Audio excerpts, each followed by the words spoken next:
아니 삼겹파이 무슨 학상했어? 살짝 이건데? 아니 진짜 별개는 고마워요. 안에 카다프였어? 오. 친구가 준 것도 아직 얼려져 있어. 아니 그 진짜 믿을 수가. 아니 내가 안 좋아서 그런 게 아니고 젤리를 이게 잘못된 걸 먹으면은 이제 내 나이쯤 되면은 치아 걱정을 해야 돼. 그래서 좀 딱딱하게 먹으려고 그런 거야. 이가 아파? 아, 그래? 그러면 조심해야 되는데.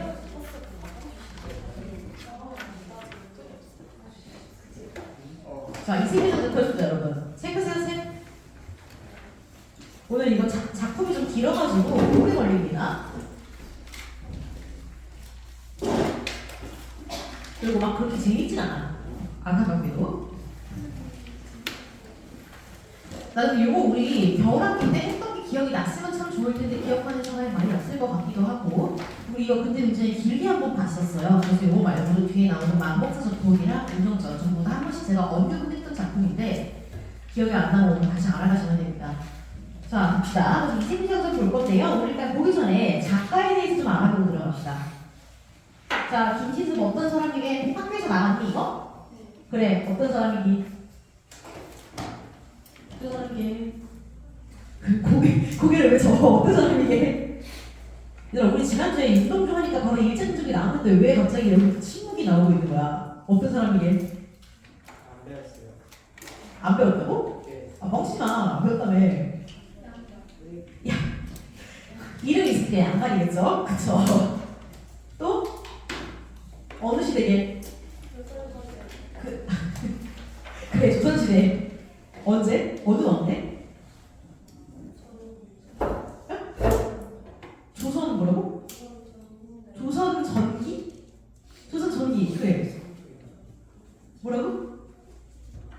그래, 그래, 우선거리는 아주 좋아요. 그래, 세종 때부터 단종 때까지 직업을 갖고 있던 사람이라고 보시면 좋아요. 자, 김치숙이라는 사람은 정확한 건 아니긴 했는데 세종 때부터 단종 때까지 궁에서 일을 하려고 했던 사람이라고 보시면 됩니다. 자, 이 사람은 어떤 사람이냐면요, 굉장히 머리가 좋고 글을 잘 쓰는 사람이야. 그래서 세종이 한눈에 알아본 거야, 얘가 천재라는 걸. 그래서 얘가 아주 어릴 때 이미 세종이 얘를 부른 거야. 그래서 네가 천재라는 걸 알고 있으니까 좀만 더 커서 나랑 같이 일을 하자라고 한 거죠. 그래서 그 말을 믿고 열심히 공부를 합니다. 원래 머리가 좋았으니까. 근데 세종이 먼저 죽은 거야. 그 다음 왕은 누구야?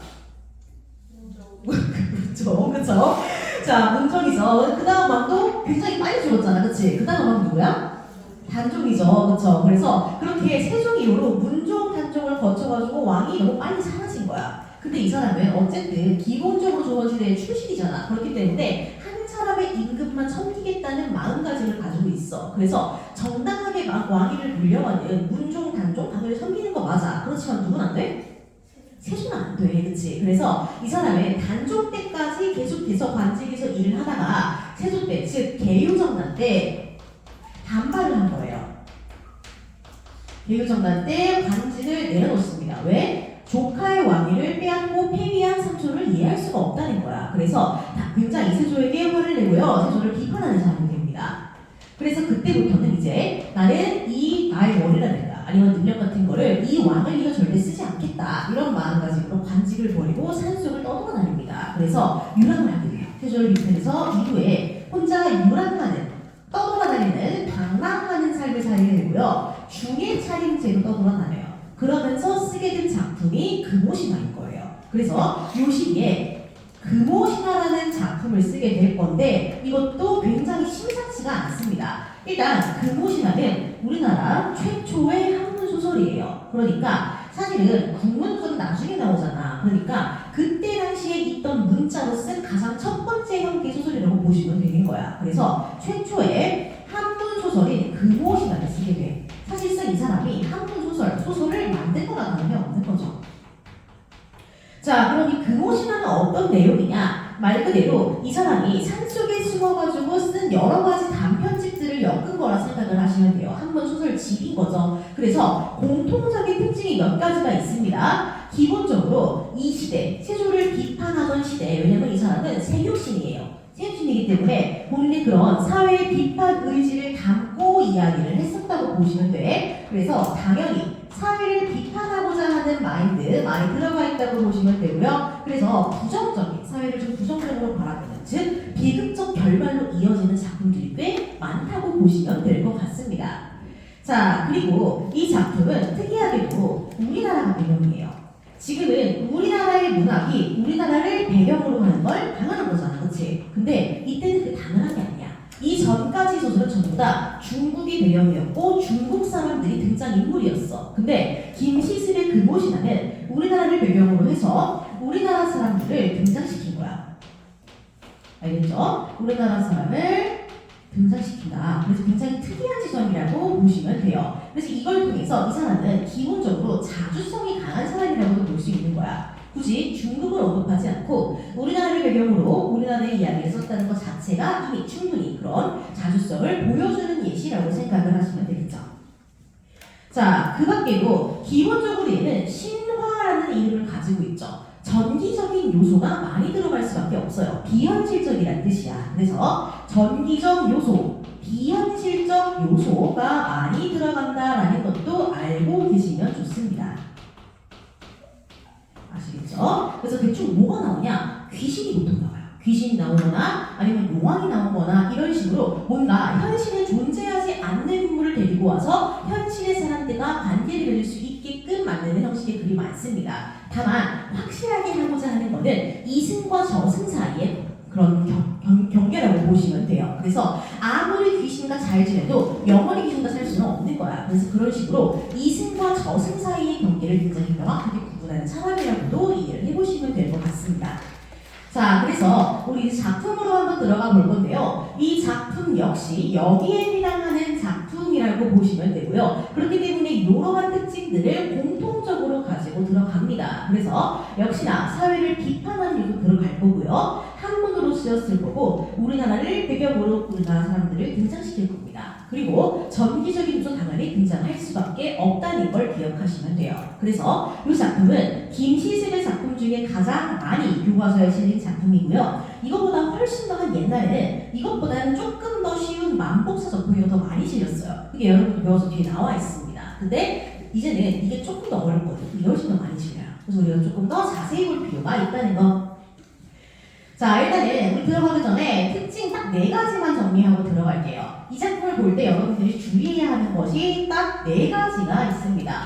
자, 첫 번째는 우리가 이 사람이 이 글을 쓰게 된 게 애초에 단체조를 비판하면서 생육신으로서 떠돌아다니면서 쓴 글이라는 거잖아요. 그렇죠? 그렇기 때문에 기본적으로 사회에 대한 부정적인 정서가 들어가. 그래서 사회를 싫어하기 때문에 결말도 다 비극적으로 끝나는 경우가 많다 그랬어요. 그래서 이 작품 역시 비극적 결말을 기본적으로 깔고 들어갑니다. 그러니까 등장인물의 사랑이 이루어지지 않는다든가 아니면 등장인물이 원하는 대로 풀리지 않는다든가 그런 식으로 비극적인 결말이 생긴다고 보시면 되고요. 또 이 작품은 조금 특이하게 구조가 굉장히 독특합니다. 만남과 이별이 반복돼요.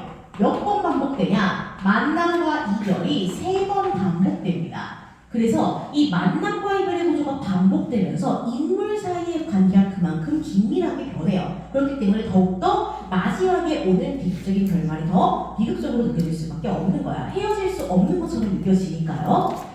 자, 그 다음으로는 이거는 이 사람의 특징이기도 한데요. 유교, 불교, 도교를 통합해서 그랬습니다. 이때 당시에는 유교가 조금 더 지배적인 정서인데 왜냐하면 이때는 숭유 억굴이라고 하잖아요. 불교를 억제하는 경우가 많아요. 그런데 이 사람은 이 3가지를 전부 다 활용해서 글을 쓴다고 보시면 돼요. 그래서 우리가 흔히 유교적이다라고 하는 것은 충, 효, 예, 지조, 절개 이런 거라고 보시면 돼요. 그래서 예를 갖추고 제사를 지낸다든가 임금에게 충성을 바친다든가 아니면은 지조와 절개를 지킨다든가 아니면 부모님께 효를 한다든가 그런 건 전부 다 유교적인 가치관에 속합니다. 그럼 불교는 뭐냐? 무조건 윤회죠.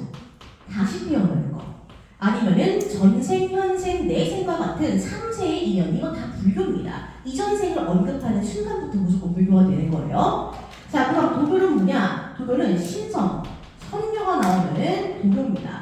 그 밖에도 무릉도원 같은 것들, 이런 것들이 도교의 상징이라고 보시면 되겠죠. 그래서 이런 게 언급이 되는 대로 이거는 이러한 세계관들을 바탕으로 창작이 되었구나라는 걸 여러분들이 이해를 좀 해보시면 될 것 같습니다. 자, 그 다음 마지막으로 이 작품은 삽입시가 들어갑니다.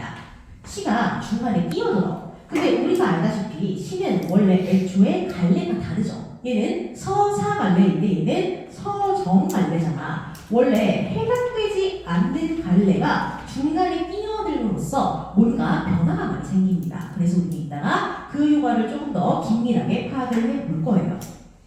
그래서 이 정도의 특징을 꼭 잡고 들어가시면 좋고요. 그리고 이 작품은 교과서에서 가르칠 때는 보통 사자성어도 많이 강조합니다. 그래서 앞으로 사자성어가 나올 때마다 저랑 같이 하나씩 확인을 해볼 거고요. 혹시나 여러분들이 모르는 말이 나온다면 잘 외워두시는 것도 꽤나 중요할 것 같습니다. 그래서 딱 이 정도 먼저 정리하고 작품으로 한번 들어가 볼게요. 자, 제목 볼까요? 이생교장전입니다. 이렇게 끊어 읽으시면 되죠. 여기서 이생은 사람 이름이야. 이시성을 가진 선비, 이시성을 가진 서생, 이렇게 읽으시면 되는 겁니다. 그래서 얘는 그냥 사람 이름 중심 인물이라고 보시면 되고요.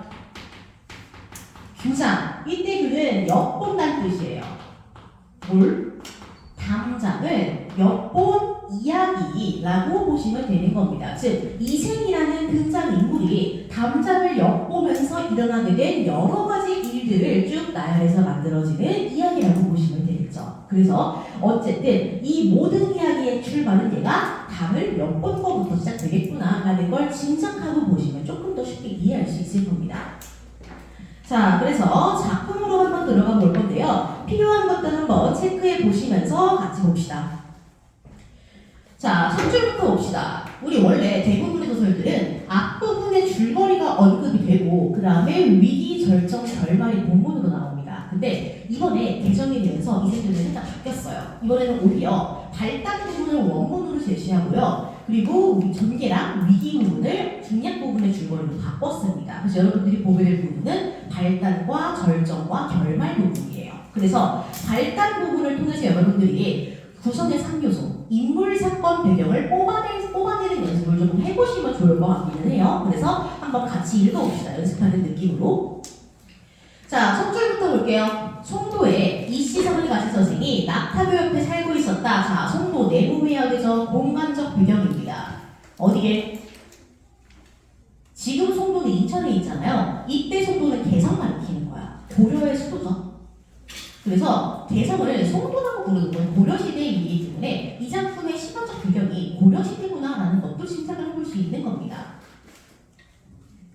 나이는 18살인데 18살 네모치세요. 시간적 배경이에요. 왜냐하면 고전소설은 시간을 대놓고 알려주는 경우도 있고요. 이런 식으로 중심인물의 나이를 언급하면서 시간의 그림을 보여주는 경우도 있어. 그래서 누군가의 나이가 나와. 그게 중심인물이야. 그러면 잘 체크해 주시는 게 좋습니다. 자, 그리고 앞에서 이 시성을 가진 서생 동그라미 해야겠죠. 등장인물입니다. 자, 그래요. 그래서 이 사람은 얼굴이 말쑥하며 재주가 뛰어났대. 즉 잘생기고 능력도 좋았다. 이 정도의 말로 이해하시면 됩니다.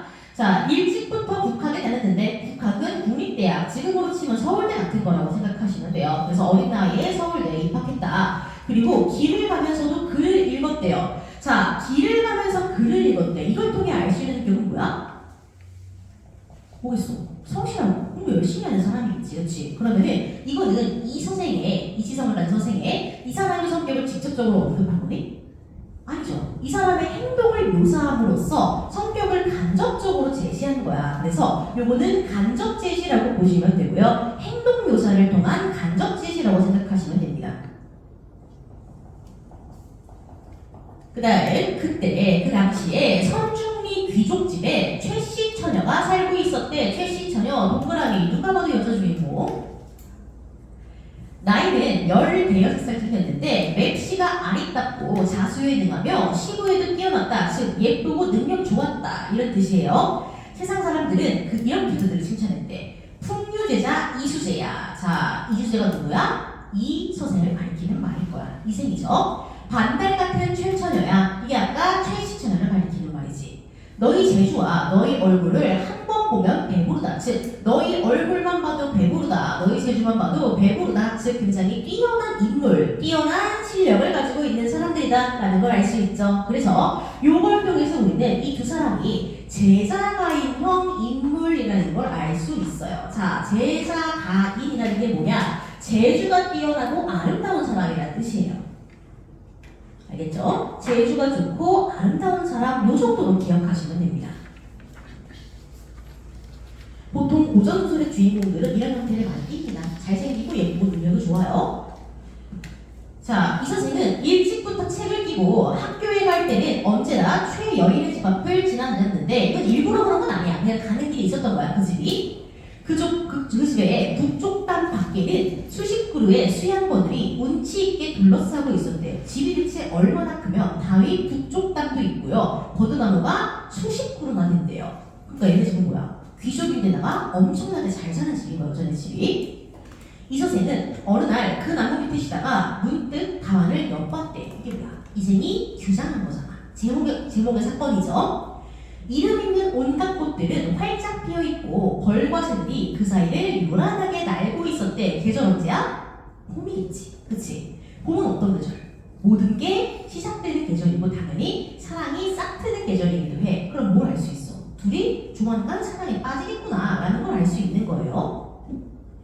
그 옆에는 자그마한 누각이 꽃숲 사이에 은은히 보이는데 구슬로 만든 발은 커튼이라는 뜻이야. 반쯤 가리고 있고 비단기사 커튼이에요. 나지막해 드리워져 있었다. 그 속에 한 아름다운 여인이 술을 놓고 있다가 바느질을 하다가 손을 잠시 멈추고 턱을 괴더니 실을 읊었대. 이 여자 누구였어? 아까 말했던 최씨 처녀겠지. 그래서 이생이 어느 날 우연히 집을 걸어가다가 뭘 본 거야? 걸어가다가 그 옆에 지나갔는데 예쁜 여자가 노래를 부르고 있었던 거예요. 그래서 한눈에 반한 거죠. 여기까지가 발단입니다. 그럼 우리가 알 수 있는 건 뭐야? 인물 2명, 제자가인형 인물이 2명 나올 거야. 남주, 여주인 거죠. 그리고 배경은 고려시대에 송도라는 개성이구나 라는 거 알 수 있을 거고, 사건의 시작은 뭐야?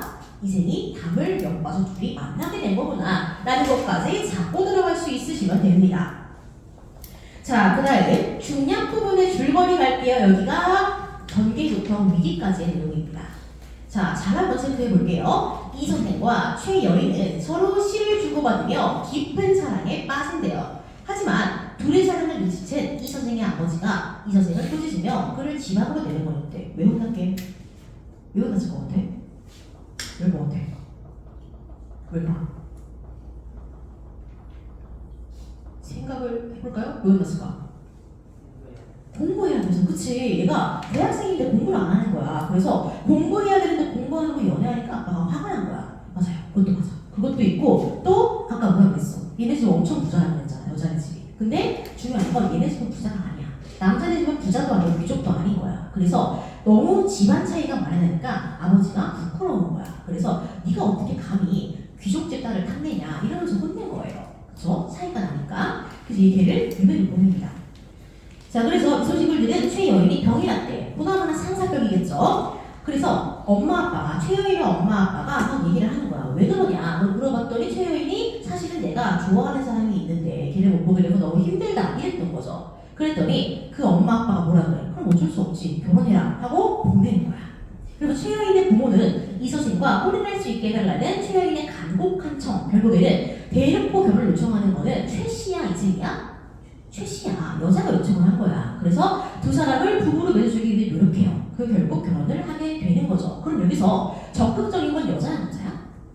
여자야, 그치? 적극적인 건 여자야. 그래서 기존의 전형적인 고전소설의 인물과는 좀 다릅니다. 오히려 남자가 적극적이고 여자가 적극적으로 나오고 있는 거죠.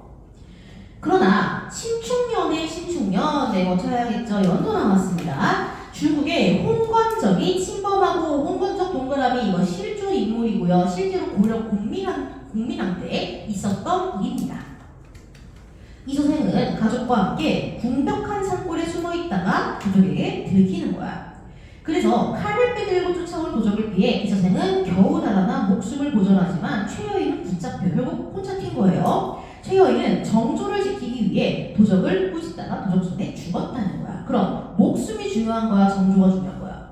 정조가 중요한 거야. 이게 뭐야? 비교적인 가치관인 거지. 목숨보다는 절개를 지키는 게 훨씬 더 중요하다는 거예요. 근데 그거 중에 남자가 혼자 도망간 게 너무 소극적인 남자죠? 자, 그 다음에 넘어가시면 이제 본문 나옵니다. 절정 부분이에요. 여기부터가.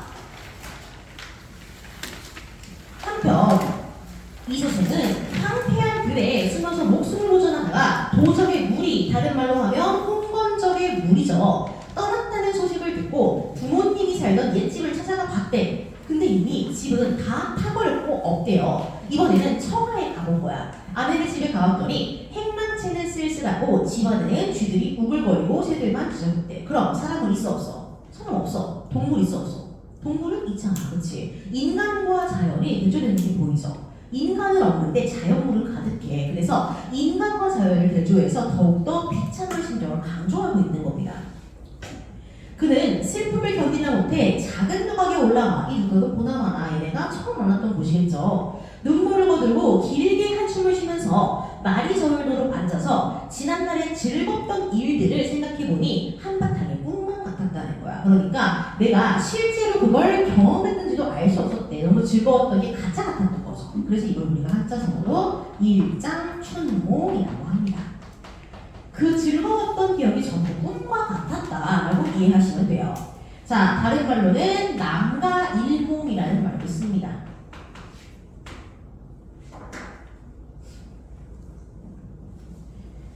자, 그 다음에 밤중이고 이래서 밤중 내용 해야겠죠? 시간이 흘렀습니다. 자, 그러면은 얘가 어때? 얘 주인공이 아내도 잃고 부모도 다 잃고 집도 다 잃었어. 그러면은 사실상 어때? 이야기 끝난 거랑 마찬가지야. 비극적 결말 끝. 이렇게 가야 되죠. 근데 그 다음 줄 볼까요? 밤중이 되자 희미한 달빛이 들보를 비추는데 낭하에서 발자국 소리가 들려왔대. 원래는 끝나야 맞는 건데 갑자기 무언가 새롭게 시작하는 느낌이 들죠. 달빛이 쫙 내리치고 사람이 누가 걸어오기 시작하는 거야. 그 소리는 먼 데서 점점 가까이 다가왔대요. 살펴보니 사랑하는 아내가 거기 있었대요. 이게 무슨 말이니? 분명히 죽었는데 이 사람이 다시 돌아왔대. 그러면 얘는 영혼인 상태로 한신으로 돌아온 거라고 볼 수 있겠지. 그럼 살아있는 사람은 아닌 거야. 그냥 영혼이 돌아온 거라고 보시면 돼요. 그럼 이건 현실적으로 가능해 불가능해?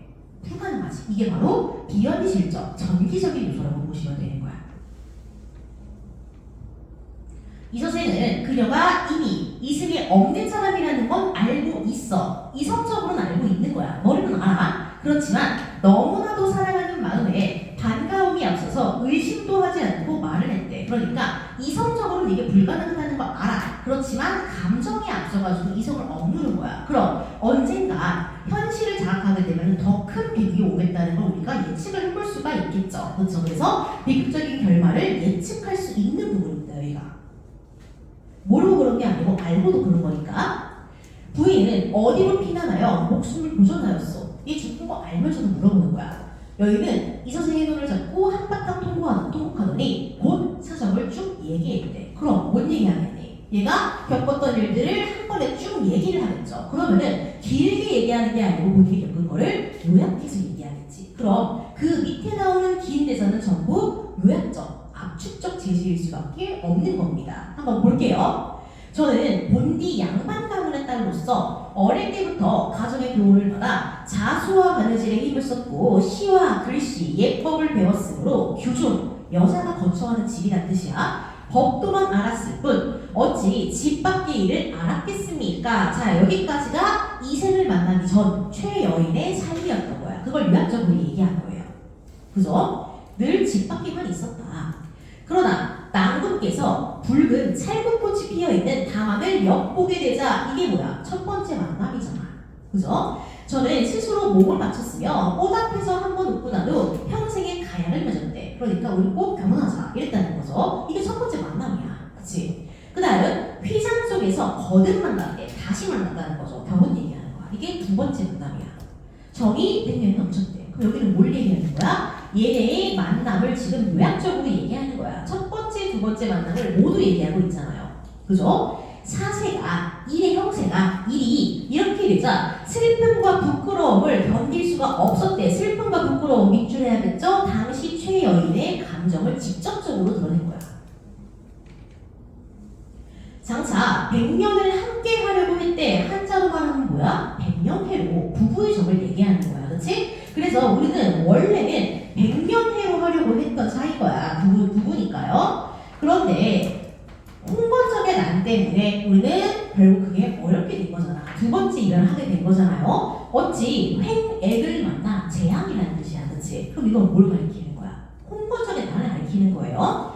부럭에 넘어질 줄 알았겠습니까? 끝내 이리 같은 놈들 홍건적이죠. 그들에게 정조를 잃지는 않았대. 계속 강조합니다. 그죠?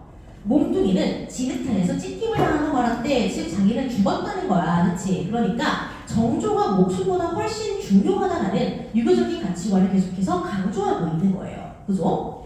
진실로 천성이 그렇게 만든 것입니다만 인정으로는 차마 할 수 없는 일이다. 이거 누구한테 하는 말이냐면요. 홍건적한테 하는 말이야. 인정으로 할 수 없다. 이거는 사람이라면 그래서는 안 된다. 이런 뜻이에요. 그럼 이게 무슨 말이냐면요. 사람이라면 그럴 수 없는 건데 얘네는 원래 그렇게 못되게 타고난 천성을 갖고 있는 애들이라 어쩔 수 없었다. 이런 거예요. 저는 낭군과 궁벽한 산골에서 헤어진 후로 짝 잃은 새, 자기를 가리키는 말이죠. 최여인을 비유하는 말입니다. 새가 되고 말았대. 집도 없어지고 부모님도 잃었으니 피곤한 호백에 의지할 곳이 없으니 한스러웠대요. 의리는 중요하고 즉 지조는 중요하고 정조는 중요하고 목수는 가볍대. 그러니까 유교야. 최선은 몸뚱이로서 치욕을 면한 것 다른 말로 하면 정조를 지킬 것만은 다행이었습니다만 누가 산산조각난 제 마음 즉 이생과 평생 행복하게 살지 못한 내 마음을 불쌍히 여겨주겠습니까? 다만 갈기갈기 찢어진 썩은 창자에만 그 산산조각난 마음이 한이 맺혀 있을 뿐이래. 자, 우리 요거를 한자성어로 각골통한이라 그래요. 이게 무슨 말이냐면요. 골수에 한이 맺혀 있다는 뜻이야. 그래서 이 작품뿐만 아니라 한을 이야기하는 많은 작품 쓴 한자성어니까 꼭 기억해 주세요. 한이 뼛속까지 맺혀 있다. 이런 느낌인 거예요. 해골은 들판에 던져졌고 몸뚱이는 땅에 버려지고 말았으니 생각하면 그 옛날의 즐거움은 오늘의 이 비유를 위해 마련된 게 아니었던가 싶대. 자, 이것도 흥진비례라는 말 기억해 두시면 됩니다. 자, 이게 무슨 말이냐? 반대되는 말은 고진감래예요. 봐봐. 한자가 홀수만 다르죠. 고진감래 봐봐. 똑같은 진래야. 자, 이게 무슨 말이냐면요. 나아갈 진짜야. 간다는 거야. 이를 올 렌자서. 즉, 고통이 가면은 달콤한 일이 온다. 쓴 일이 가면 달콤한 일이 온다. 이런 뜻이야. 그치? 나쁜 게 가면 좋은 게 온다야. 그럼 반대를 뭐겠어? 좋은 게 가면 나쁜 게 온다는 뜻이야. 그래서 흥진비례는 좋은 일이 지나가면은 나쁜 일이 반드시 온다는 뜻이야. 고진감래랑 반대인 뜻이라고 이해를 하시면 되겠죠.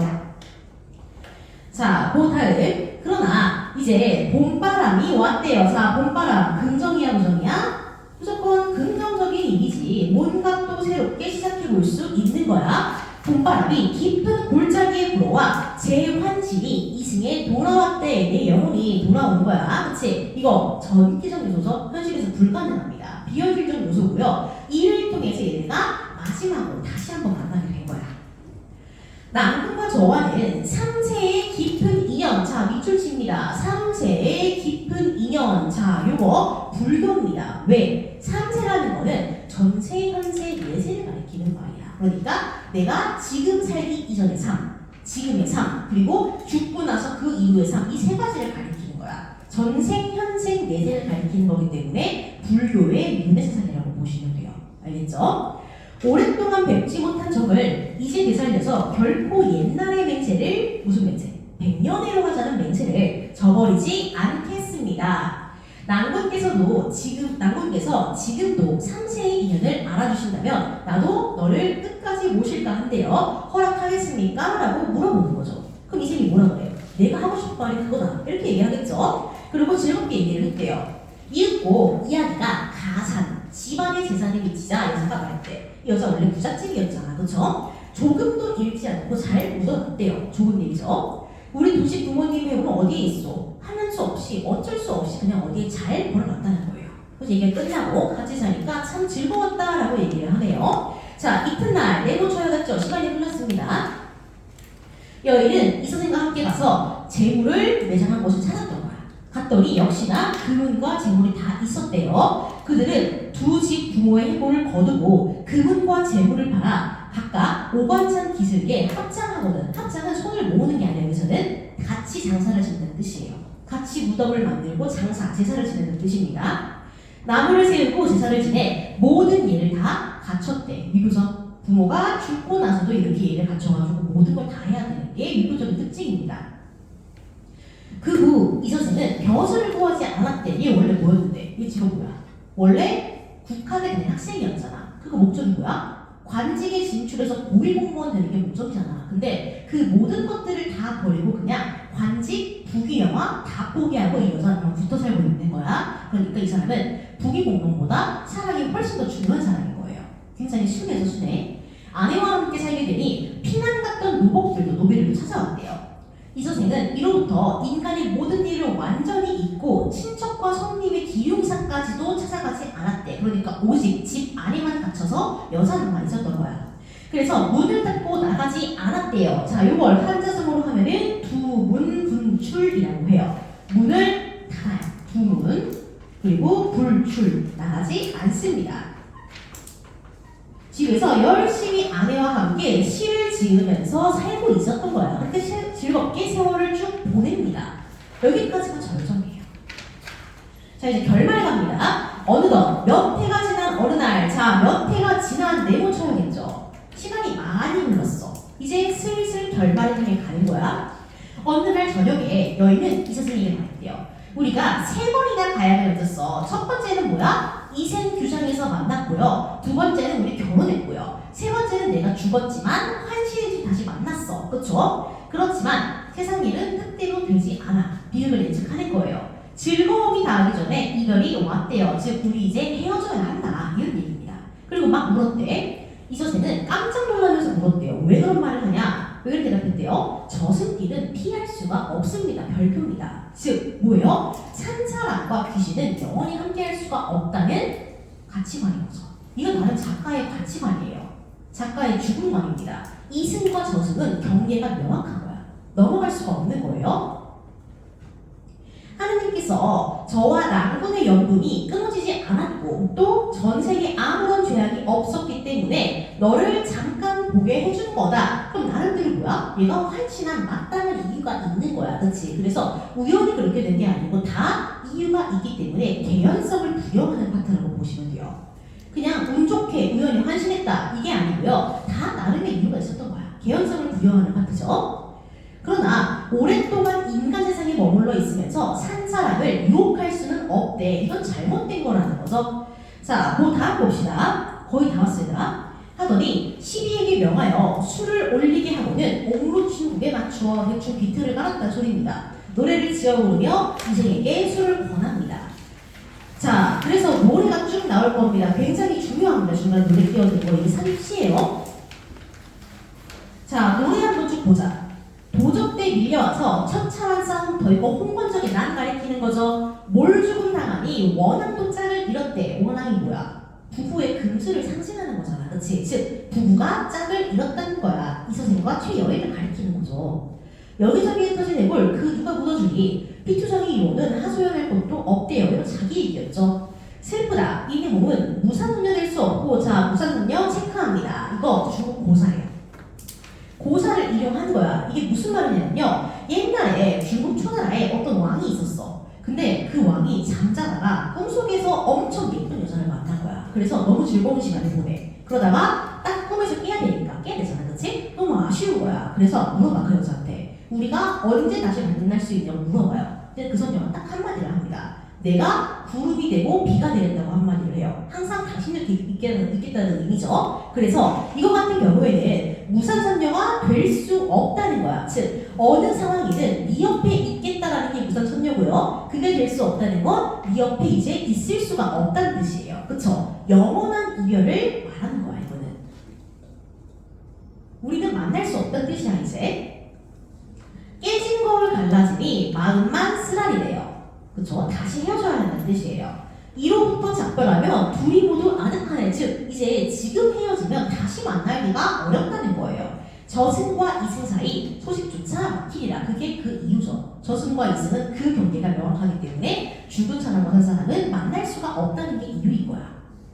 그래서 자, 그 다음에 노래를 한 곡 부를 때마다 눈물에 목이 메어 거의 곡조를 이루지 못했대요. 울면서 불렀다는 거죠. 이 선생도 너무 슬펐대. 그래서 한마디를 합니다. 나는 차라리 죽고 싶다 라고 해서 어찌 무료히 홀로 여생을 보내겠냐. 지난번엔 난리, 홍건전의 난을 얘기하는 거야. 그 다음에 친척과 부복들이 다 흩어져 우리 집도 다 망했어. 이거 한자성어로 뭐라 그러니? 싹 다 망한 거. 풍비박산이라고 그러잖아. 그치? 우리 집이 풍비박산이 났어. 그쵸? 돌아가신 부모님의 해골이 들판에 버려져 있을 때 네가 아니었다면 누가 그 예의를 다 갖췄겠냐. 옛사람 말, 이게 옛사람은 공자입니다. 사실은 부모님이 살아계실 때는 예절로서 섬기고 돌아가신 후에도 예절로서 장사를 지내야 한다. 이게 논어에 나오는 말이에요. 대표적인 유교 공전이고요. 그러니까 유교적인 가치관을 알 수 있는 거죠. 이런 일을 네가 못 했다는 거야. 그건 부인이 천성이 순종하고 효심이 있는 성격이고 인정이 두텁기 때문이니 감격했대요. 그리고 솔직히 나는 내가 좀 부끄러웠다는 거야. 왜? 나는 혼자 키웠으니까.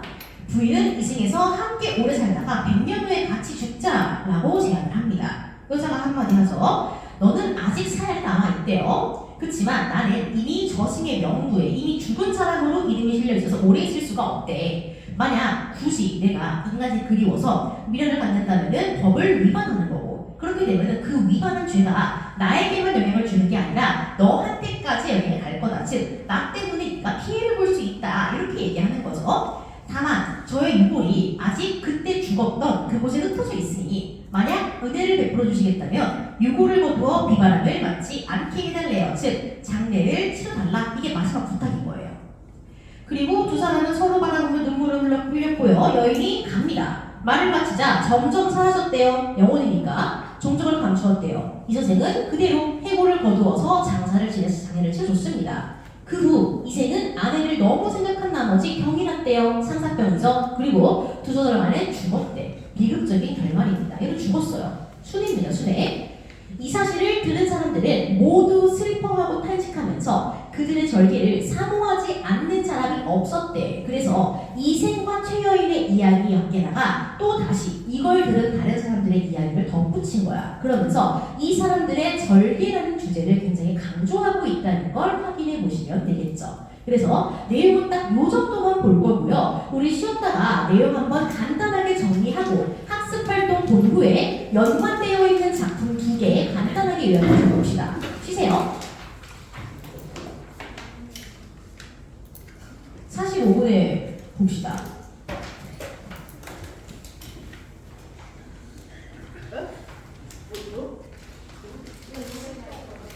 문날 것 같다고? 그 정도 봐야 돼? 그래? 좋은 자세예요. 문학에 입입하는 거.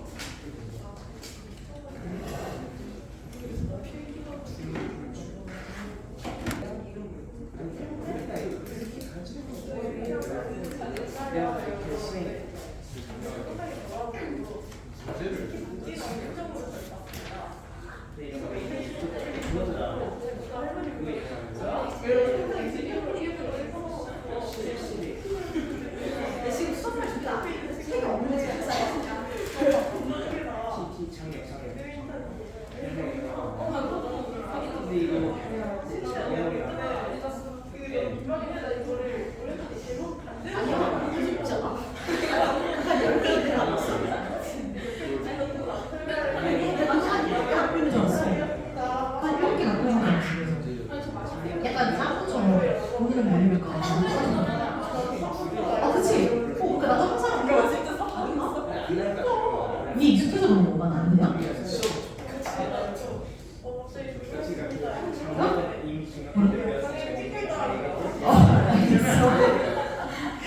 얘들아, 고사 정리합시다. 정리. 아무 보세요. 1학년 애들은 내가 들어오면 바로 조용히 들고 바로 갑자기 핸드폰 다 끄고 정말 본단 말이야. 우리 2학년들은 아주 그냥 아주 내가 들어오거나 말거나 열심히 떠들면서 할 것들을 계속 하고 있어요. 싫다는 건 아니야. 그래도 언젠가 또 그렇게 되겠죠. 자, 혹시 해봅시다. 우리 이제 정리 한번 좀 해볼 건데요. 우리 내용을 대략적으로 봤으니까 이제 요약 좀 한번 해봅시다. 자, 우리가 모든 종류의 소설을 볼 때는 반드시 소설의 3요소와 구성의 3요소를 기본으로 이해를 해야 한다고 했습니다.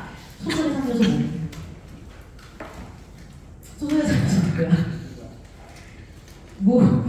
내가 2년째 물어보고 있는데 아직도 대답을 못해. 뭐야? 혜주 눈을 아주 잘 피하네? 뭐야 혜주야? 그거 구성의 3요소야. 근데 막히면 뭔가 필요하게 필요했어. 그래. 뭐야 시원아. 앞에 웃고 있는 주희가 내가 모를까? 아야 너희 야다 들었잖아 겨울학기. 고개 숙이고 있는 현호가 한번 대답해볼까요? 건우야 대답해볼까? 야 건우야 너는 1학년 때부터 들었는데 어째서 지훈아 뭘까? 소설의 3요소 구성은 인물 사건 배경 소설은? 서진아 뭘까? 구성 그리고 자, 두 개. 혜인아, 뭐야? 뭘까? 그건 발단 전기 위기 설정 결과이고요. 자, 그다음 필사적으로 아래 보고 있는 아스나 뭘까? 소설의 3요소 구성 있고 나머지 두 개 뭐냐?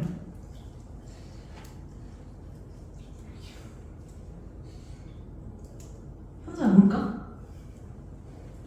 수정아 뭘까? 나경아 뭘까? 아 초성 진짜 장난하다.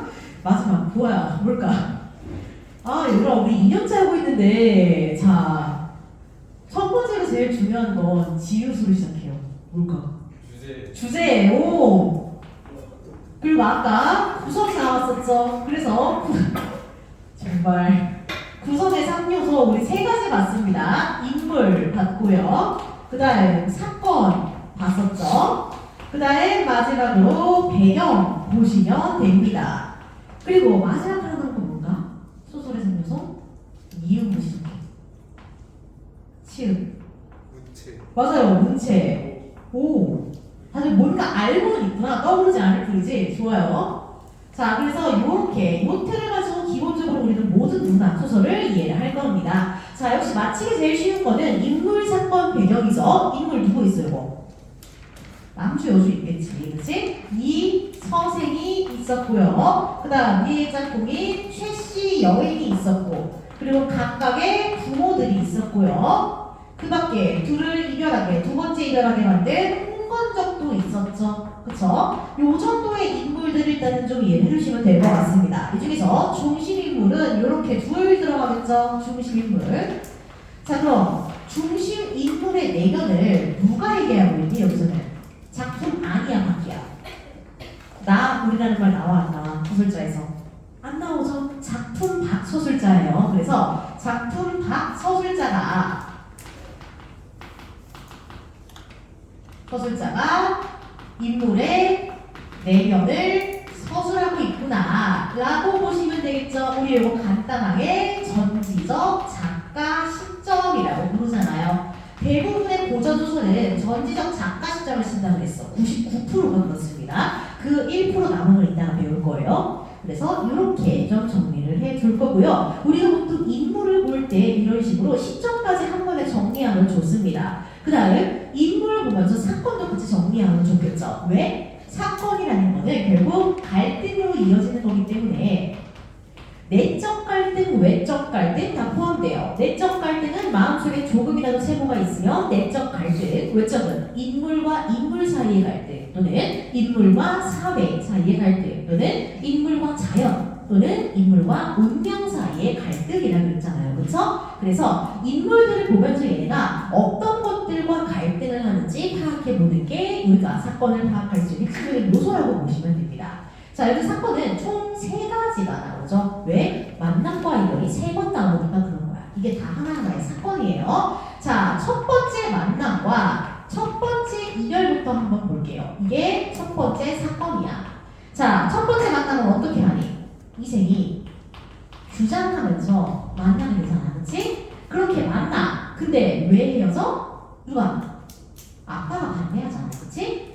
때문에 아버지가 반대해서 이별하게 되는 거잖아. 그치? 그랬을 때 아버지의 반대 때문에 거기에 수능한 것이 이생이야, 여자야? 이생이야. 소극적인 인물. 그리고 오히려 최 씨는 부모를 설득해서 결혼을 하게 만들잖아. 적극적인 인물이죠. 자, 그래서 여기에서 알 수 있는 갈등 관계는 기본적으로 뭐예요? 누구와 누구? 인물과 인물 사이의 갈등이구나 라고 이해를 하시면 되겠죠. 왜냐면은 이생이라는 인물 그리고 최씨라는 인물과 이생의 아버지 사이의 갈등이잖아.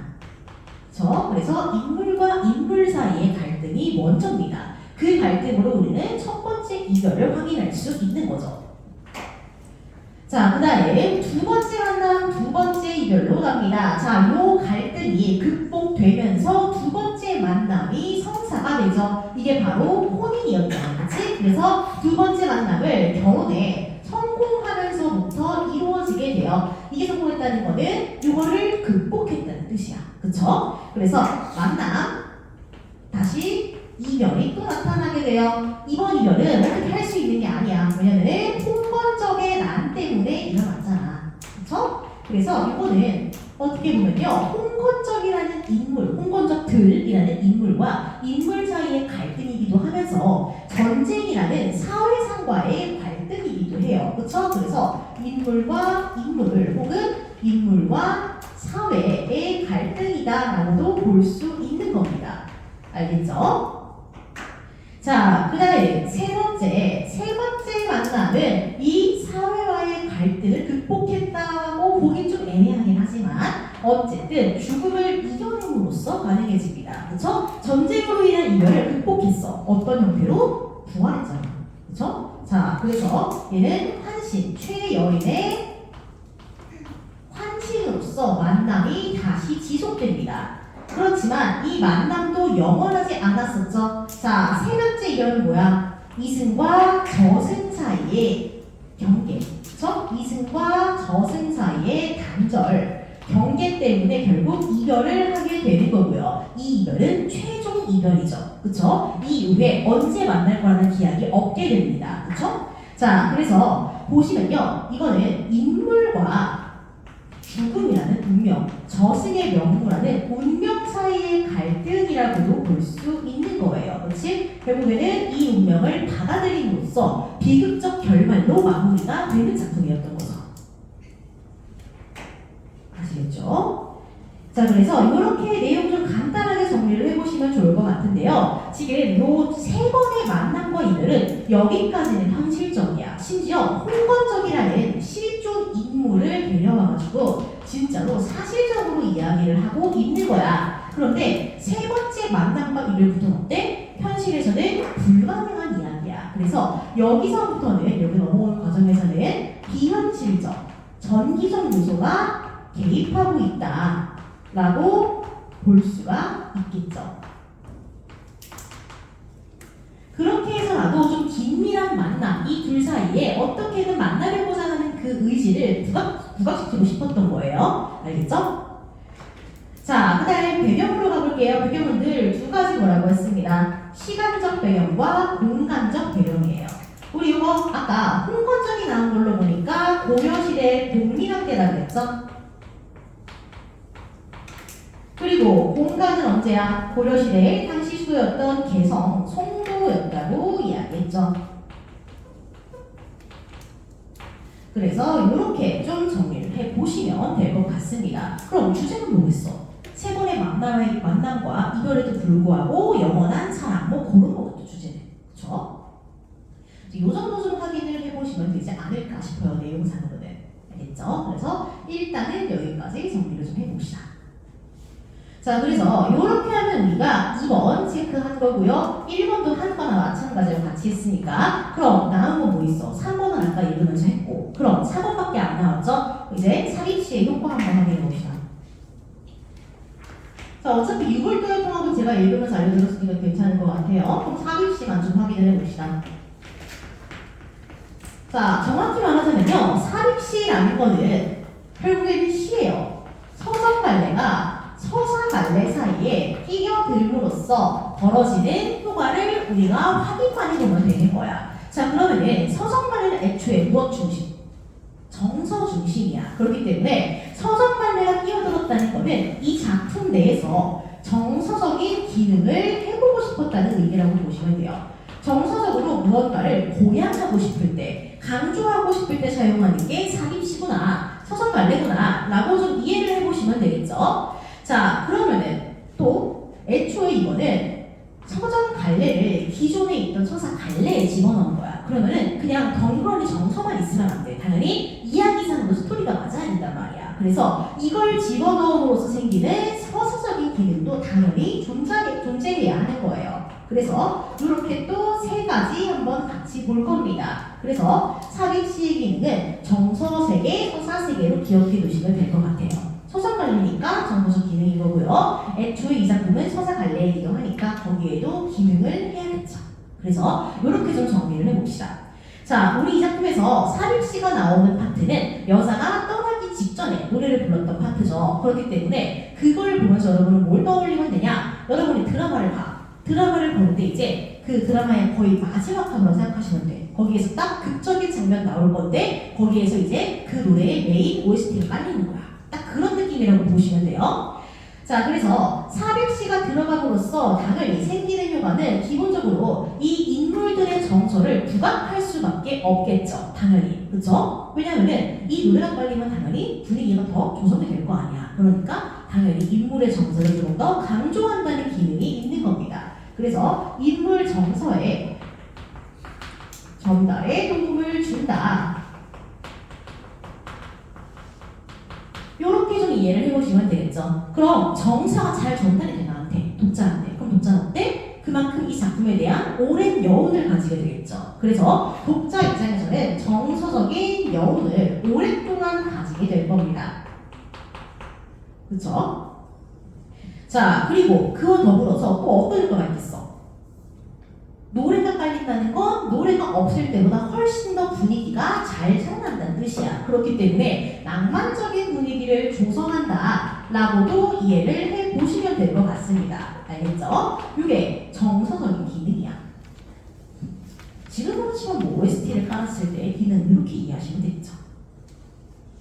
자, 그럼 스토리상으로는 어떤 역할을 하냐? 우리 이 사람의 시를 떠올려봐. 앞부분은 뭐였어? 그동안 이 사람들이 겪었던 이야기를 압축적으로 1절에 얘기를 했잖아. 그치? 그래서 과거 사건들, 과거의 사건을 압축적으로 또는 요약적으로 제시한다는 기능이 있어요.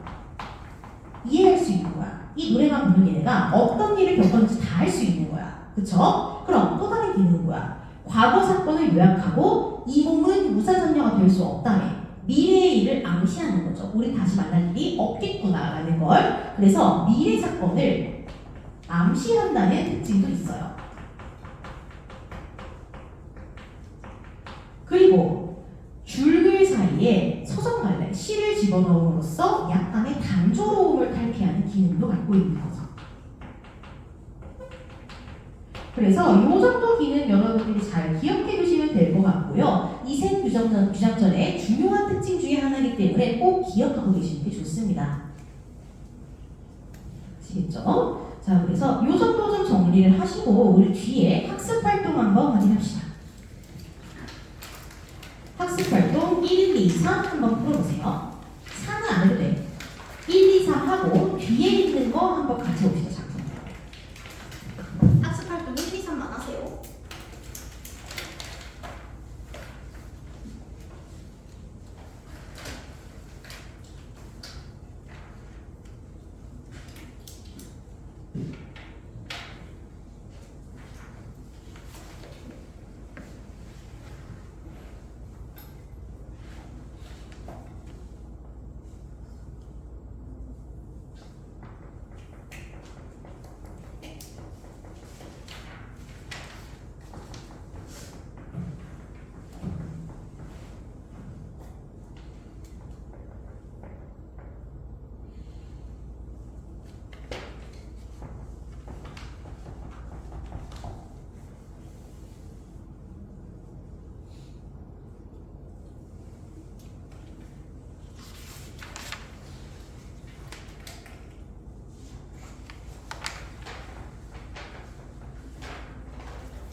자, 같이 봅시다. 1번부터 확인할게요.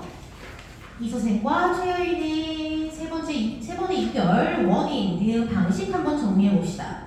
자, 첫 번째 이별의 원인은 이서생 아버지의 반대였고요. 그리고 이서생은 지방으로 내려갔고, 최여인은 부모에게 혼인을 요청하죠. 그 다음에 두 번째 이별의 원인, 홍건적인 아닙니다. 이서생은 간신히 도망쳐서 목숨을 보존하고요. 최여인은 정조를 지키다가 홍건적에게 죽었죠. 자, 그 다음 세 번째, 삶과 죽음의 경계 또는 이승과 조선 사이의 경계가 바로 세 번째 이별의 원인입니다. 자, 이생은 최여인을 그리워하다가 병이 나서 죽었고요. 최여인은 이생에게 죄가 가지 않도록 저승으로 떠납니다.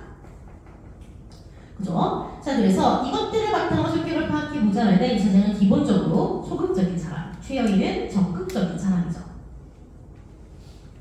그리고 이서생은 조금 더 순례적인 느낌이 강해요. 지고지순하다라는 특징을 기억해 두시면 될 것 같습니다. 그렇죠? 자, 그 다음 2번 삽입시 기능 아까 6가지 알려줬죠? 쓰시면 되는 거고요. 자, 그 다음 3번의 보기 이거 필요한 부분 빠르게 한번 밑줄 치고 넘어가 봅시다. 자, 일단 첫 번째 줄에서 우리나라 최초의 한문 소설집 밑줄 하세요.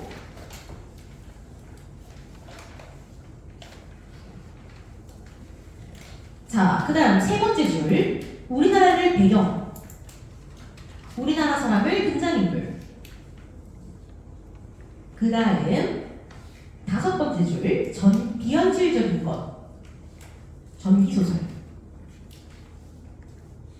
자, 그 다음 그 밑에 줄에 일상적 세계의 한계. 그 다음 줄에 자유분방한 애정 표현, 사회적 상황에 대한 비판 잘 묶어서 체크하시면 됩니다. 이게 바로 한계를 뛰어넘기 위한 의도적 장치라고 보시면 되겠죠. 그렇죠? 당시에는 애정이 자유롭지 못했던 거, 사회적 상황이 모든 게 한계였다고 보시면 됩니다.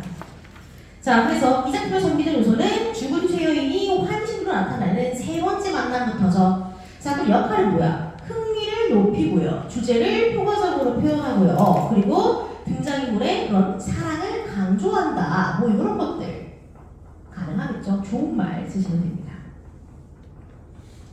자, 그럼 이 작품이 지닌 가치 한번 볼게요. 자, 일단 아까 우리가 밑줄 그은 것 중에 우리나라를 배경으로 우리나라 사람을 등장시켰다. 아까 자주성이라고 이야기했죠. 그 다음에 또 자유연애, 적극적인 여성 이런 것들을 통해서 진보적인 의식을 엿볼 수 있고요. 당시에 흔한 건 아니었어요. 그 다음에 전기적 요소를 통해서 주제를 효과적으로 전달한다. 뭐 그런 거 써주시면 됩니다. 아시겠죠?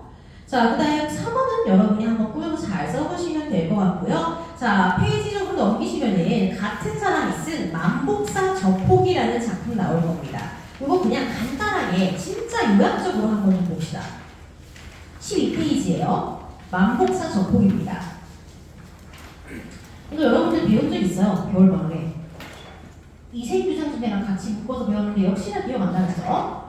자, 봅시다. 김시습의 만복사 저폭이고요. 이것도 마찬가지로 금오신화에 실려 있습니다. 그렇기 때문에 이생규장전과 비슷한 부분이 많아요. 근데 얘가 요즘에 잘 안 나오는 이유는 얘보다 쉬워서 그런 거야. 구성이 쉬워서 잘 안 나오는 겁니다. 자, 제목부터 한번 분석을 해볼게요. 만복사, 절 이름이에요. 사로 끝나는 절이죠.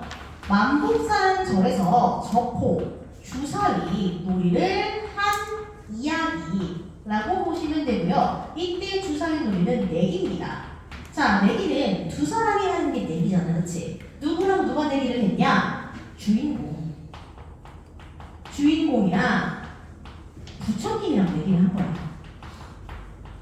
왜냐면 주인공이 절에 사는 사람이야. 그래서 부처님한테 어느 날 너무너무 외로워서 내기를 요청하는 거야. 이 주사위를 굴려서 내가 이기면은 당신은 나에게 여자를 주라. 결혼할 여자를 달라 라고 이야기하고요. 만약에 부처님이 이기면 내가 당신을 위해 이 절에 제사를 지내겠다 라고 이야기를 한 거야. 자, 그래서 주사위를 굴려요. 당연히 이야기가 전개가 되려면 얘가 이겨야겠죠. 얘가 이깁니다. 그래서 실제로 여자를 만나요. 어떻게 만나냐? 얘가 절에 숨어 있는데 갑자기 이때 게임을 이기고 나서 엎드려서 걸어 들어오는 거야. 그래서 우연히 이 여자를 만나는 걸로부터 모든 것들이 시작됩니다. 그래서 이 여자는 기본적으로 고전소설의 우연성을 상징하는 거기도 해요. 우연적으로 여자가 하필이면 타이밍 좋게 딱 나타난 거야. 근데 심지어 그래도 어때? 운 좋게 짝이 없어 오랫동안. 아주 좋은 타이밍이죠. 자, 그래서 둘이 만나요. 만나서 열심히 썸을 타요. 여자 집에도 갑니다. 근데 뭔가 이상해. 여자네 집에 있는데 모든 게 뭐 같아? 모든 게 다 왠지 산 사람의 음식이 아닌 것 같고 산 사람의 집이 아닌 것 같은 거야. 알고 보니까 이 여자가 귀신이야. 그럼 나는 지금 뭐 한 거야? 귀신이랑 썸 타고 결혼할 뻔했던 거야. 그러니까 이거 자체가 뭐예요? 하나의 전기성이라고 봐야겠죠. 그리고 이런 걸 뭐라고 하냐면요, 명혼 소설이라고 불러요. 귀신과 결혼하는 이야기야. 이런 특징을 가지고 있는 거야. 근데 작가가 누구야? 작가가 쟤랑 똑같잖아. 작가의 가치관은 바뀌지 않습니다. 뭐 어떤 거? 이승과 저승의 경계는 명확하다라는 작가의 가치관은 안 바뀌어. 그렇기 때문에 이때도 어때? 이 여자가 나는 산 사람이 아니기 때문에 너와 결혼할 수 없다고 얘를 무덤 밖으로 내보냅니다. 그래서 이 여자가 뭘 주냐면요, 그래도 당신이 나와 만났다는 증표로서 어떤 그릇을 가지고 있으라고 얘기를 해요. 정포입니다. 정포가 등장해요. 그릇을 줘요. 이걸 가지고 어디에 있는 우리 아빠한테 가면 아빠가 잘해줄 거다. 이렇게 얘기를 해요. 그래서 그 그릇을 가져와서 아빠한테 보여주고 나는 대접을 잘 받게 됩니다. 그렇지만 이 여자랑 다시는 만날 수 없고 결혼할 수 없다는 걸 알게 된 이유로 좌절해서 세상에 나타나지 않았다고 전해진다가 소설의 마무리예요. 죽은 건 아니야. 죽은 건 아니지만 어쨌든 이 엔딩이 약간 모호하긴 하죠. 완벽한 비극적인 결론은 아니지만 그렇다고 해서 해피엔딩까지도 아니야. 안 이루어졌으니까. 왜냐면은 기본적으로 작가가 이승과 저승의 경계를 명확하게 구분을 하고 있기 때문에 둘이 변할 일은 없다고 보시면 될 것 같아요. 그래서 이 정도의 내용이라고 보시면 되고요. 전반적으로 굉장히 비슷한데 얘는 세 번의 만남까지는 없는 거야. 그렇기 때문에 얘는 조금 더 단조로워요. 그래서 시험에 잘 안 나옵니다. 쟤에 비해서. 그래서 여러분들이 참고로만 알고 있으시면 될 것 같아. 보기에 한 줄 정도 언급될 수 있어요. 그래서 그 정도만 기억하시면 될 것 같고요. 여러분이 조금 더 중요하게 봐야 되는 거는 그 다음 페이지 넘기면 운명전입니다. 굉장히 중요한 작품이에요. 자, 맘독서 젖보기가 이생비장전에 비해서 너무 쉬워서 안 나온다면 운명전은 너무 어려워서 안 나오는 거예요. 하지만 우리 학교가 가끔씩 도끼를 품었다라고 하면 나올 수도 있겠죠. 자, 운영전은 어떤 내용이냐? 애초에 얘는 구조부터가 심상치가 않습니다. 우리 고전소설은 아무리 잘 써봤자 현대만큼의 짜임새가 있기가 어렵다고 했죠. 근데 운영전은 그 구조를 깬 소리라고 보시면 돼요. 자, 운영전은 유영이라는 사람이 등장합니다. 그냥 선비야, 선비. 지나가던 선비인데 이 선비는 어느 시대의 사람이냐? 임진왜란 이후의 사람이에요. 그러니까 조선 중기 후기의 사람인 거야. 임진왜란 이후야. 선조 이후겠죠? 자, 그럼 얘는 임진왜란 이후에 어디를 간 사람이냐? 공간이 수성궁이야. 자, 수성궁은 어디냐면요, 당시에 세종의 아들 있지. 누구야? 세종의 아들이? 문종이잖아, 그치? 문종의 형제 중에서 안평대군이라는 사람이 있어요. 몽유도원도를 그린 사람이 그 사람이에요. 자, 그래서 안평대군이 있는데 그 사람이 머물던 궁전 이름이 수성궁이야. 그러니까 그 수성궁 터를 간 거야. 근데 안평대군이라면은 당연히 문종의 형제이자 또 누구의 형제야? 수양대군의 형제잖아, 그치? 계류정난 이후에 살아나가 쓸 리가 없어. 당연히 계류정난과 임진왜란 둘 다 겪었기 때문에 당연히 폐허가 되어 있겠죠. 이미 폐허가 된 상황에 수성궁에 간 거야. 아무도 없어, 당연히. 그래서 얘가 역시 아무것도 없네 하고 잠깐 쉬어야겠다라고 딱 쉬려고 하는데 그 순간 잠에 든 거야. 그래서 잠에 들었는데 누가 나타나냐? 얘 꿈에 웬 여자가 뚜벅뚜벅 걸어오는 거야. 자, 여자 이름이 운영이에요. 누가 봐도 주인공이죠. 자, 운영이는 누구냐? 직업이 궁녀입니다. 어디에 궁녀있어? 수성궁의 궁녀야. 그쵸? 자, 그리고 또 누가 같이 나오네, 얘랑. 김진사라는 사람이 같이 나옵니다. 진사, 그냥 선비라는 뜻이에요. 성균관에 붙은 사람을 진사라고 합니다. 자, 궁녀. 얘는 누구야? 김진사. 자, 그럼 이 운영은 궁녀잖아. 누구의? 수성궁의 궁녀니까 안평대군의 궁녀인 거야. 근데 궁녀는 규칙이 있어요. 그 궁전에 살잖아? 그러면은 무조건 그 궁의 주인이랑만 살아야 돼. 다른 남자를 만날 수가 없어요. 그래서 얘도 수성궁에 살던 애고요. 그렇다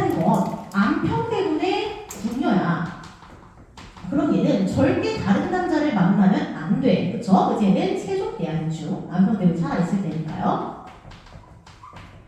자, 그래서 여기 있을 수가 없는데 얘가 하필이면은 얘랑 사랑에 빠진 거야. 근데 김진사는 누구냐? 안평대군이랑 겁나 친한 사람이야. 얘가 아끼던 남자였던 거야. 그러니까 아끼던 제자 이런 느낌이에요. 젊은 남자니까. 자, 그래서 얘가 얘랑 사랑에 빠지고 썸을 타요. 그러면 얘 입장에서 뭐야? 배신이야. 내가 일부러 얘가 시랑 그림을 잘하길래 똑같은 인재를 소개해 준 건데 둘이 썸 탄 거야. 얘는 배신감이 들였지. 그래서 얘한테 막 뭐라 그래요. 너 왜 바람 피웠냐? 이렇게 뭐라 그러는 거야. 근데 얘가 처음에는 아니라고 사과됩니다. 그랬더니 얘가 더 화가 나가지고 뭐라고 하냐? 그래서 너 거짓말하면은 네 친구를 다 죽일 거라고 해요. 자, 동료들이 더 있어요 여기에. 얘를 고문할 거라고 합니다. 그랬더니 얘가 그럼 안 되잖아. 그치? 친구들한테 미안한 거야. 근데 막상 얘랑 그 관계는 말하고 싶지가 않은 거야. 그래서 고민 끝에 내린 결론은 뭐냐? 자살하셨어요. 죽어요 진짜로. 자살합니다. 죽었습니다. 자, 그러니 궁녀들은 얘한테 막 따져요. 우리 궁녀들은 궁녀하는 것 때문에 마음대로 사람도 못하니까 여기서 뭐라고 그래.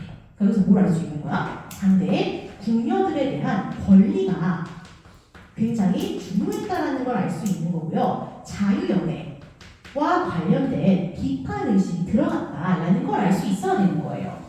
그쵸? 그 와중에 얘는 죽습니다. 이 소식을 듣는 거야. 우리 원래 같이 도망가기로 했어. 근데 얘가 죽은 거야 전날에. 얘가 그럼 어때? 슬프겠지. 슬퍼서 그러면은 제사라도 잘 지내자라고 하는 거야. 그래서 누구한테 부탁을 하냐? 자기 하인이 있어요. 특이야 이름이. 특이라는 하인한테 이렇게 된 거 그냥 얘 제사라도 잘 지내주자. 돈 엄청 많이 줘요. 절에 잘 알아봐서 제사를 흔쾌하게 치러주라고 얘기를 해. 근데 얘가 그 돈을 빼돌린 거야. 돈을 빼돌리고 튄 거예요. 그래서 얘가 충격을 받고 시름시름 앓다가 죽어요. 그럼 둘 다 어때? 둘 다 억울하게 죽은 거잖아. 그치? 그래서 얘네는 당시에 원혼이 된 거예요. 원한이 가득한 혼인 거야. 그래서 그 이후에 수선홍이 사라진 이후에도 거기를 떠나지 못하고 영원히 여기에 머물러 있었던 거야. 누가? 자기 얘기를 들어줄 사람이 나타날 때까지 계속 있었던 거야. 꿈에 나오려고. 조금 무섭죠? 자, 그래서 얘가 꿈속에서 이거 다 적어요. 그럼 얘는 맞아.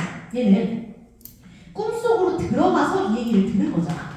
그치? 근데 꿈속에서 들은 건데 본인이 꿈에 있다는 자각이 있어 없어? 있어요.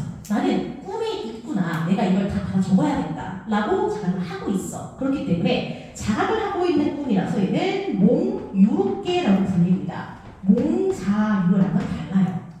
자, 몽자유라는 건 뭐냐? 잘 비교해 주세요. 몽자유는 구운몽 같은 거야. 본인이 꿈에 들어와 있다는 자각이 없어요. 내가 꿈인지 몰라. 깨고 나서야 아는 게 몽자유야. 근데 얘는 꿈이라는 걸 알아. 그래서 이걸 열심히 적어가지고 세상에 알려야지. 이렇게 하는 게 몽유롭게예요. 그래서 얘네 얘기를 열심히 막 다 적습니다.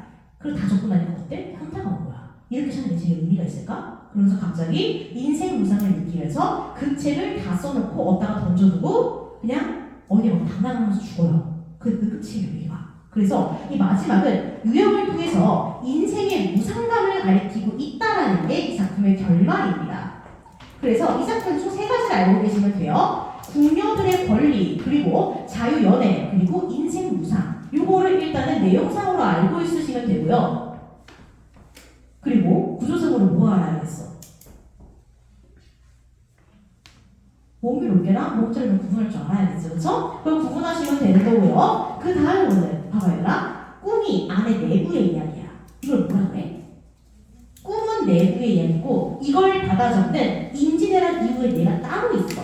그러면은 액자가 있다라고 보시면 되는 거죠, 그렇죠? 그래서 요 안의 내용은 내화입니다.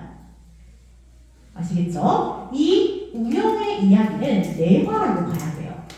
운영이 이야기해주는 꿈속 이야기야. 우리 액자식 구성 세 가지 배웠던 거 기억나죠? 대표적인 게 꿈 이야기였잖아. 그치? 꿈이 들어가는 거야, 여기에. 자, 그러면은 이 밖에서 이걸 듣는 나는 누구야? 나는 작품 이 내화 밖에 있는 외화의 인물인 거야. 다만 내가 이 내화의 꿈속에 들어간다는 자각은 있다는 거죠. 이해돼요?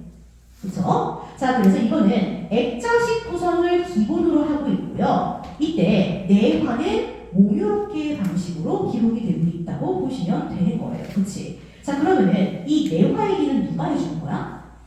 서술자가 누굴까? 꿈에 나온 사람이 얘기해주겠지. 근데 누구야?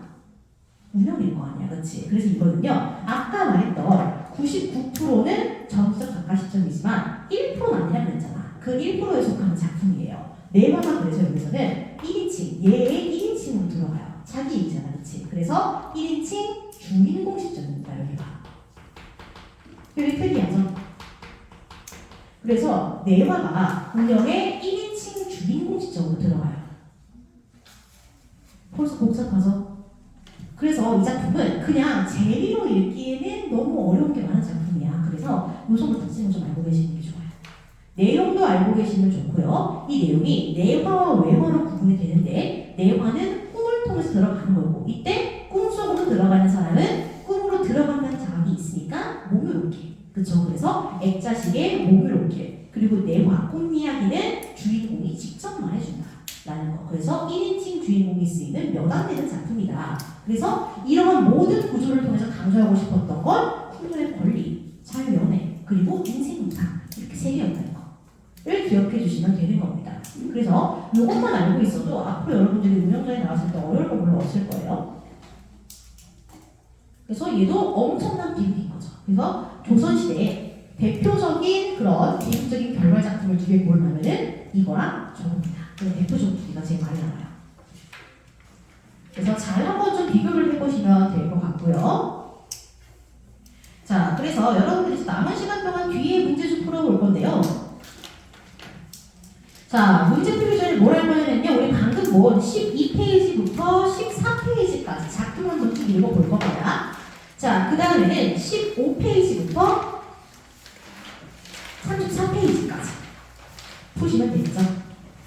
자, 그래서 첫 번째, 두 번째 15페이지부터 34페이지 풀고 채점하고 오답하기 그리고 12부터 14페이지까지 읽기.